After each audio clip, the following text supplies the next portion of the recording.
नमस्कार साथियों। साथियों, आपको हम एक नए कानून के बारे में बताएँगे, धारा 164 जो कि सभी राज्यों में लागू है। ये धारा जो 164 है, ये है साथियों लगभग बीएनएसएस जो कि पिछली धारा 145। सीधा हम बताने जा रहे हैं कि भाई आप बिना कोर्ट जाए अवैध कब्जा हटवा सकते हैं, बिना जुडिशियल कोर्ट जाए। अब वो कैसे होगा? देखिए यहाँ पे मैंने आपके लिए यहाँ पे नोटिस भी लाया है। तो पहले आप प्रूफ देखिए, उसके बाद कानून बताएँगे हम आपको, ठीक है? प्रूफ रहा ये, एक व्यक्ति को कब्जा खाली करने का अल्टीमेट दिया गया है अधिकारी द्वारा, ठीक है? एक चीज़ मैं आपसे और कहूँगा, अगर आप कोई भी कानूनी सलाह लेना चाहते हैं, किसी भी मैटर में, बेहतर से बेहतर विशेषज्ञ द्वारा, तो कॉन्टैक्ट नंबर हमारा वीडियो की डिस्क्रिप्शन में मिल जाएगा। या आप कोई एप्लीकेशन लिखवाना चाह रहे हैं ड्राफ्टिंग वगैरह कब्जा हटवाने से संबंधित, तो वो भी करवा सकते हैं। कॉन्टैक्ट नंबर वीडियो की डिस्क्रिप्शन में मिल जाएगा। देखिए साथियों, यहाँ पे आप देखिए के आधार पर संबंधित राजस्व कर्मचारी की जांच प्रत्यावेदन के आधार पर यहाँ पे खाता संख्या और रकबा आदि, ठीक है ना? यहाँ पे देखा स्पष्ट लिखा है कि गोबर यहाँ पे जो है पुआल वगैरह जो है आदि यहाँ पे लगाया गया, आपने ज़मीन पे लगा रखा है। विवादित होगा अनुमंडल अधिकारी, जो ही मान लीजिए अनुमंडल अधिकारी हैं, वाद संख्या उन्होंने दी है, बनाम वो दी है, मैंने हाइडन कर रखा है। धारा 145 दंड प्रक्रिया संहिता जो कि अभी 164 और 164 के बारे में हम बताएँगे आपको, ठीक है ना? तो वीडियो में बने रहें, ठीक है ना? स्पष्ट दिया गया है 164, ठीक है? अंतर्गत प्रश्नगत भूमि को जब्त किया गया है एवं अधोत्तरी को प्रबंधन हेतु प्रबंधकर्ता नियुक्त किया गया है। निर्देशन दिया जाता है कि पत्र प्राप्ति के 24 घंटे के अंदर प्रश्नगत भूमि को खाली कर दें। यहाँ पे गाली नहीं, खाली लिखा है, ठीक है ना? खाली कर दें, अन्यथा बाध्य होकर आपके विरुद्ध कानूनी कार्रवाई की जा सकती है, आवश्यक समझें। यहाँ पे देखिए अंचल अधिकारी जो हैं उनके साइन है, ठीक है? यहाँ पे देखिए न्यायालय की मोहर भी लगी है। यानी कि साथियों ये है, मैं ये कहना चाहता हूँ कि जो मजिस्ट्रेट्स जो हैं, ठीक है? जो अनुमंडल अधिकारी, अंचल अधिकारी, मजिस्ट्रेट जो हैं, इन्हें पावर है ज़मीन के विवाद ख़त्म करने की। अब ये पावर कहाँ से मिली है? और इसी पावर से आप बिना कोर्ट कचहरी के लंबे चक्कर काट के आप कब्ज़ा हटवा सकते हैं, ठीक है? एक चीज़ साथियों मैं आपको बताऊँ कि एसडीएम अपने आप में बहुत पावरफुल होते हैं, मजिस्ट्रेट्स, ठीक है? अपने आप में काफ़ी पावरफुल होते हैं। ये चाहें तो आपका ज़मीन विवाद जो है मिनटों में सॉर्ट आउट कर सकते हैं, ठीक है? अब इनकी पावर देखिए 164 में, ठीक है? मैं फिर कहना चाहूँगा, अगर आप कोई कानूनी सलाह लेना चाहते हैं या कोई ड्राफ्टिंग वगैरह, कोई एप्लीकेशन वगैरह अपना लिखवाना चाहते हैं, कोई डॉक्यूमेंट चेक करवाना चाहते हैं, तो कॉन्टैक्ट नंबर वीडियो की डिस्क्रिप्शन में मिल जाएगा। और साथियों, अब 164 देखिए आप, ठीक है ना? क्या कहती है ये? कि जहाँ भूमि जल संबंधी विवादों से प्रशांत भंग होना संभावना है, वहाँ प्रक्रिया। यानी कि साथियों, किसी मजिस्ट्रेट, कोई भी एसडीएम है, क्योंकि देखिए प्रत्येक अंचल में वो होता है, तो एसडीएम यानी कि अंचल अधिकारी के क्षेत्राधिकार में कहीं भी ऐसा लगता है, उसे पुलिस द्वारा, लोगों द्वारा कैसी भी रिपोर्ट मिलती है कि वहाँ पर किसी ज़मीन को लेकर दो पक्ष आपस में लड़ सकते हैं और भी, ठीक है? या पानी को लेकर या अन्य किसी को लेकर जो है विवाद बढ़ सकता है, कोई घटना हो सकती है। तो एसडीएम को पावर है वहाँ पे संज्ञान लेने का 164 में, ठीक है? अब ये क्या कार्रवाई कर सकते हैं 164 में, वो समझिए, ठीक है?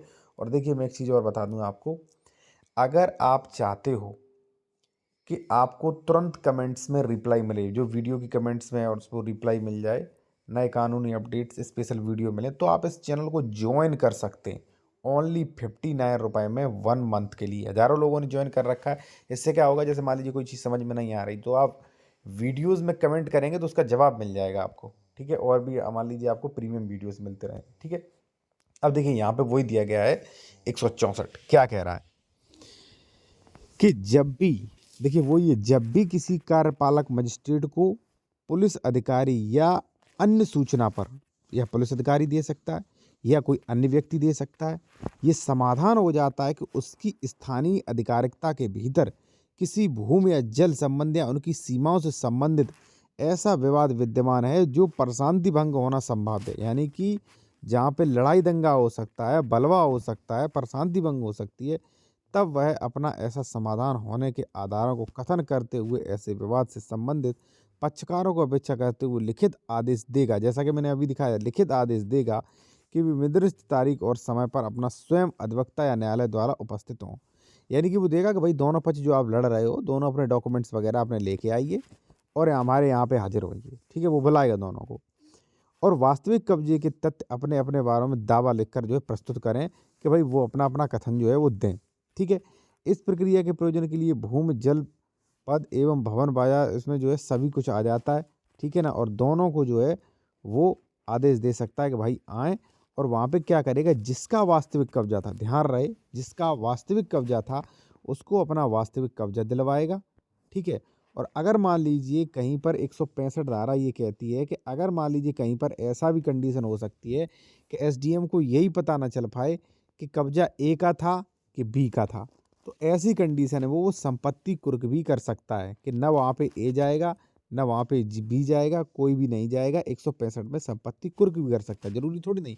जैसे मान लीजिए आप और आपके भाई में विवाद चल रहा है, हम एसडीएम वहाँ पे, तो हमने बुलाया। अब मैं यहाँ पे ये पता नहीं लगा पा रहा हूँ कि भाई आपका पहले से वास्तविक कब्जा था कि आपके भाई का था। ठीक है। डॉक्यूमेंट्स दोनों ने दिखा दिए। ठीक है ना। तो वहाँ पे 165 में संपत्ति कुर्क भी हो सकती है, ध्यान रखना।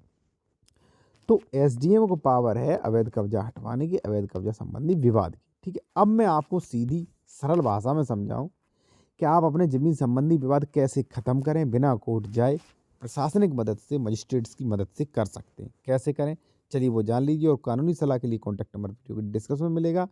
ठीक है। और कोई एप्लीकेशन वगैरह बढ़िया सा लिखवाना चाह रहा है तो वो भी लिखवा सकते हैं अवैध कब्जा से संबंधित। ठीक है। अब देखिए साथियों, यहाँ पे नया चीज़ में ऐड करने वाला हूँ, कब्जा कैसे हटा। देखिए साथियों, जितने भी कब्जा होते हैं, जैसे मान लीजिए ये ज़मीन है एक्स, गाटा संख्या 166, ये है गाटा संख्या, ये ज़मीन है एक्स लेकिन गाटा संख्या 168 है। ठीक है। अब देखिए विवाद जब भी होते तब कैसे होते, या तो 168 वाला यहाँ पे कब्जा कर लिया होगा उसका विवाद होगा। ठीक है, समझना। या तो यहाँ पर 166 में ही ए और बी या तो सह खातेदार का विवाद होगा या पड़ोसी वाला विवाद कर रहा होगा। दो से तीसरा विवाद कोई होता ही नहीं है। चौथे की तो हिम्मत है ही नहीं कि यहाँ पे कब्जा कर ले, क्योंकि जैसे मान लीजिए मैं हूँ, ठीक है, मैं यहाँ पे 166 पे कब्जा ही नहीं कर पाऊंगा, मेरे पास डॉक्यूमेंट्स ही नहीं, वहाँ तो पुलिस ही भगा देगी हमें। आपने पुलिस से किया फ़ोन कि भाई यहाँ पे ये देखो दबंगई कर रहा है, आगे पुलिस कहेगी चलो भाई कब्जा दिखा, कागज़ दिखा, नहीं दिखा पाऊंगा पुलिस तो जेल बंद कर देगी। जहाँ भी विवाद होते हैं साथियों, वहाँ ध्यान रखना, या तो सह खातेदार विवाद कर रहे होते हैं या पड़ोसी वाला। अब यहाँ पर पुलिस कुछ कह नहीं पाती, क्यों? क्योंकि ए भी दिखा देगा अपने डॉक्यूमेंट्स, बी भी दिखा देगा, दोनों सह खातेदार। अब में विवाद होगा, वो कह रहा मैं रोड की तरफ लूँगा, वो कह रहा मैं तो रोड की तरफ लूँगा। तो इसके लिए आप क्या करें भाई, इसके लिए है धारा 24 सीमांकन, और इसके लिए अगर कब वैसा वैसा विवाद है तो इसके लिए धारा 116 117। लेकिन आप कोर्ट में मत जाएं। मैं पहले कहूँगा कि तहसील स्तर पर समाधान दिवस होता है साथियों। समाधान दिवस में आप एक नहीं, 2 बार, 3 बार, 4 बार जवाब देंगे तो दोनों ए और बी पार्टी को एसडीएम बुलाएंगे और कहेंगे कि भाई आप अपना मैटर जो है वो सॉर्ट आउट कर लीजिए, वरना हमें करना पड़ेगा।